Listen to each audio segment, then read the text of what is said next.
Oke guys, ketemu lagi dengan saya Bang GP di GP TV Channel. Apa kabar teman-teman semuanya? Semoga teman-teman dan keluarga selalu diberi kesehatan dan dimudahkan untuk rezekinya ya guys. Amin. Oke, di sini saya mau berbagi yaitu gimana tip supaya untuk memasang potensio pada tune control pada crossover itu bisa lebih awet, tidak mudah trouble, misalnya gerodok-gerodok ataupun kemresek ataupun yang lainnya. Nah, di sini ada beberapa tip untuk supaya potensionya lebih awet ya guys. Di sini saya kasih contoh beberapa potensio yang bagus ataupun yang biasa yang di pasaran. Pertama-tama untuk memasang potensio pada box amplifier, terutama untuk potensio yang model begini. Nah, ini yang model biasa ya, yang harganya murah. Ini di samping untuk karbonnya itu kasar, di sini untuk safety-nya kurang. Lain dengan potensio yang harganya mahal ataupun bermerek seperti ini di samping untuk merek juga untuk pelindung ya, untuk pelindung dari debu yang masuk ke dalam potensio. Jadi debunya supaya tidak masuk, otomatis nanti untuk potensionya tidak gampang rusak, tidak gampang gerodok-gerodok, tidak kemresek, atau kadang kita putar sedikit sudah kenceng, kadang kita putar sudah lebih, kadang suaranya belum ada. Nah, di sini ada permasalahan, yaitu kalau misalnya teman-teman sudah pakai potensio yang model begini, ini cara penanganannya adalah menutup lubang di sini. Ini bisa ditutup dengan kertas ataupun lem ataupun solasi kertas. Nah, lebih mudahnya solasi kertas ya. Ini ditutup. Dan untuk pemasangan yang benar, potensio itu ngadepnya ke bawah. Maksudnya kakinya di bawah, bukan di samping ataupun di atas. Terkecuali teman-teman sudah pakai potensio yang bagus model begini, ini sudah ada safety-nya, jadi untuk debu ataupun kotoran, terutama untuk power yang pakai kipas angin, itu di dalamnya sangat kotor sekali karena menghirup debu-debu yang sudah berbulan-bulan bahkan bertahun-tahun. Dan untuk power kecil biasanya itu tidak ada lubang buangnya, jadi cuma lubang hisap terus ngumpul di dalam box. Nah, di situ kita permasalahannya kenapa potensio tidak awet. Banyak yang mengabaikan untuk pemasangan potensio yang model nggak ada tutupnya begini. Kalau begini, ini kita bebas, masang miring bisa, ke atas bisa, ataupun ke bawah, ini ikuti kabel ataupun PCB-nya. Tapi untuk yang model ini, kita harus menutup lubangnya dulu, terus pemasangan tidak boleh ke atas begini. Kenapa? Kalau ke atas begini, otomatis debu itu jatuh dan pasti masuk ke dalam, udah bisa nggak bisa keluar lagi. Beda dengan posisi yang kakinya di bawah. Otomatis debu kalau misalnya kena di atas ya ini nggak pengaruh. Nah, makanya di sini juga perlu ditutup supaya debu tidak masuk ke dalam. Nah, lebih aman lagi supaya bisa tertutup kayak yang model bagus begini. Ini di sini kita bisa tambahkan untuk busa yang model begini ya. Nah, ini busa.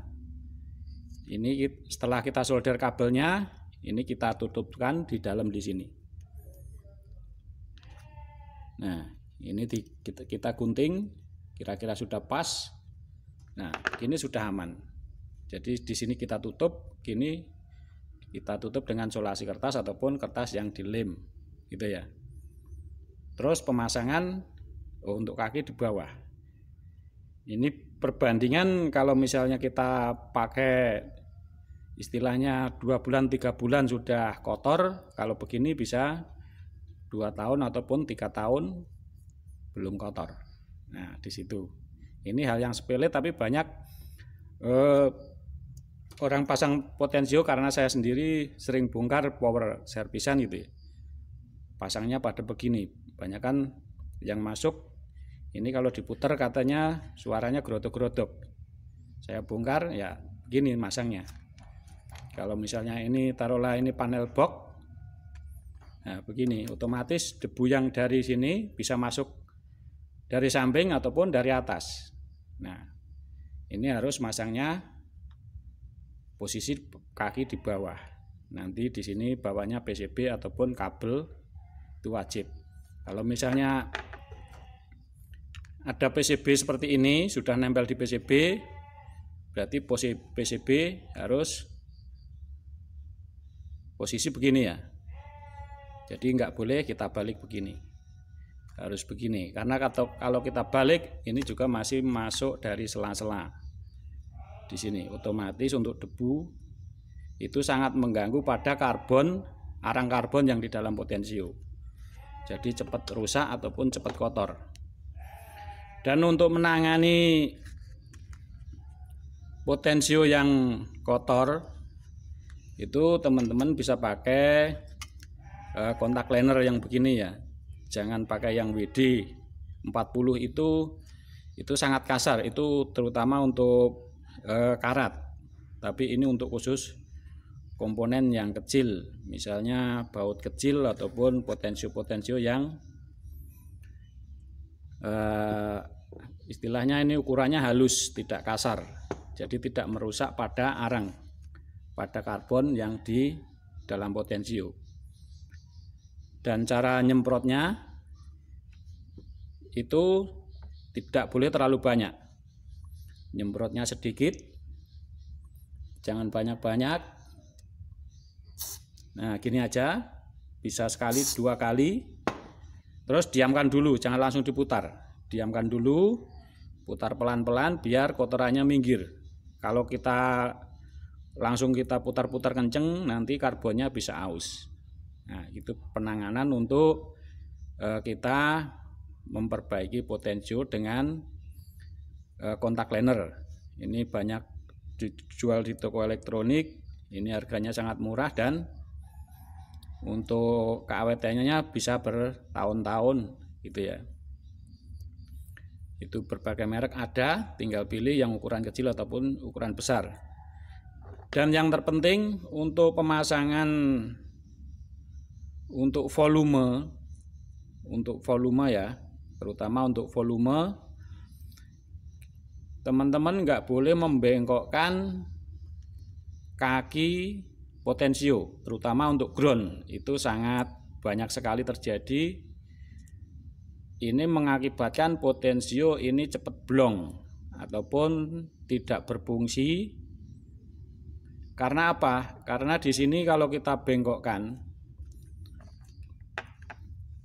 kalau kakinya ini kita bengkokkan, otomatis koneksi antara kaki besi ke karbon ini bergeser ataupun sudah tidak rekat lagi, kadang rekat kadang enggak, itu ya. Ini adalah sangat enggak boleh untuk membengkokkan pada kaki ini. Jadi langsung kita kasih timah, kita solder situ aja. Jadi enggak boleh dibengkok-bengkokkan. Nanti soalnya ini untuk antara, nah di sini klem di sini, ini klem antara besi kaki, pin kaki ke karbon. Jadi ini enggak boleh goyang ataupun goyang ke kiri ke kanan gitu ya. Nah ini sebenarnya potensio merek bagus. Kalau ini penyolderannya benar, ini juga masih awet karena di sini groundnya ini dibengkokkan. Ini bekas potensio volume ya, volume power. Ini saya bongkar. Ini jadi nggak awet. Jadi kita putar, kadang nggak bunyi, tahu-tahu diputar lagi suaranya kenceng. Nah begini, ini saya dekatkan. Nah, ini sangat tidak boleh. Walaupun ini potensio baru dan potensio yang bagus, kalau kita melakukan hal yang seperti ini, otomatis untuk potensio tidak awet. Terus langkah berikutnya,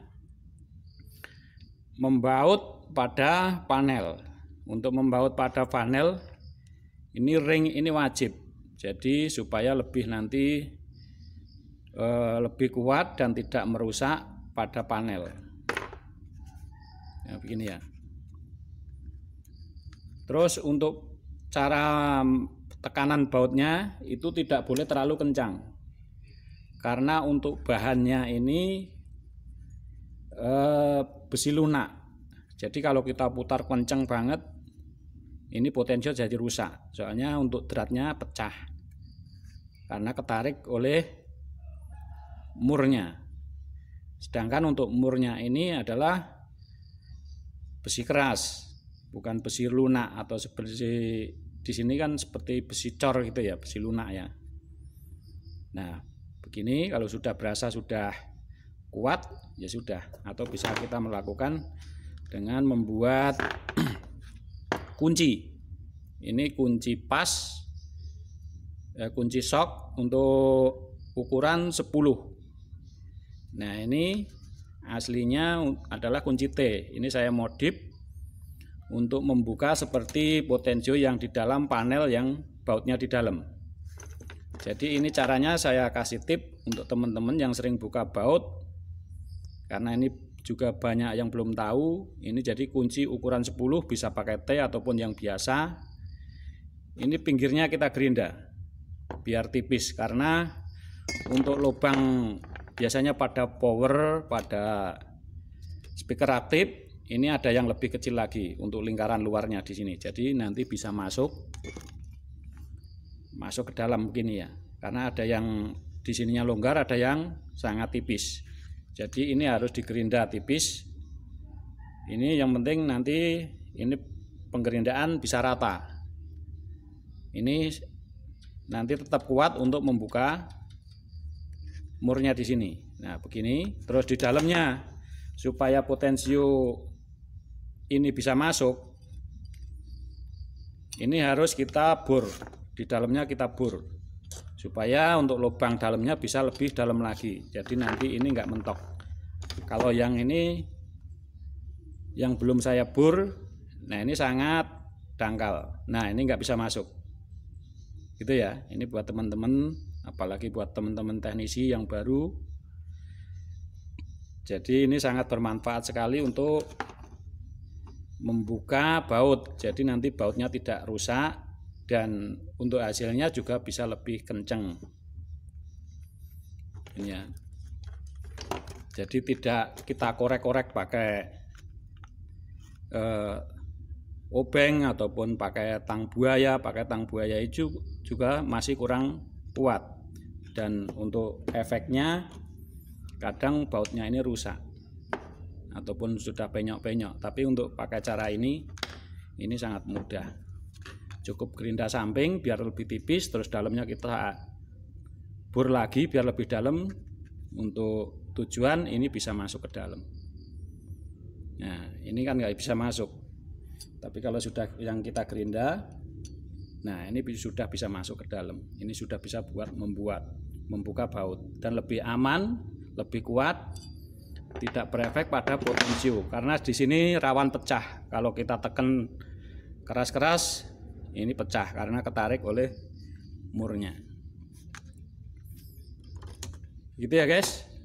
Nah, jadi banyak hal-hal yang sepele yang kita kadang nggak tahu, yaitu untuk teknik-teknik cara memasang potensio.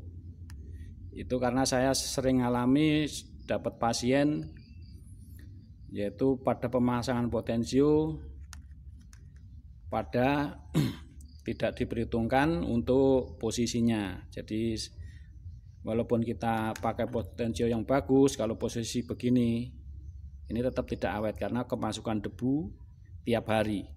Apalagi yang paling cepat itu box power yang pakai kipas, itu sangat menyerap debu dan debunya tetap ngumpul di dalam. Nah, Mungkin tutorial ini bermanfaat buat teman-teman semuanya. Dan oh ya, untuk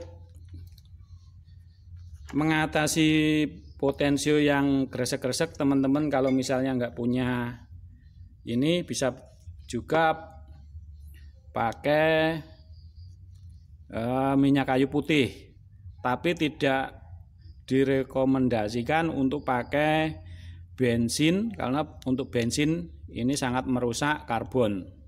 Nanti karbonnya aus karena terkelupas, karena nggak boleh dengan bahan kimia. Terus tidak boleh dengan minyak goreng ataupun pakai oli. Itu tidak mengatasi masalah tapi nambah masalah. Karena apa? Oli yang di dalam ini nanti kalau kita kemasukan debu lagi, otomatis malah debunya mudah nempel di dalam, mudah terkumpul di dalam, sehingga mengganggu untuk karbon di dalamnya. Jadi solusinya adalah dengan kontak liner ataupun minyak kayu putih kalau misalnya nggak ada, gitu ya. Dan cukup sekian tutorial dari saya, semoga bermanfaat buat teman-teman semuanya, dan sampai ketemu lagi di tutorial berikutnya.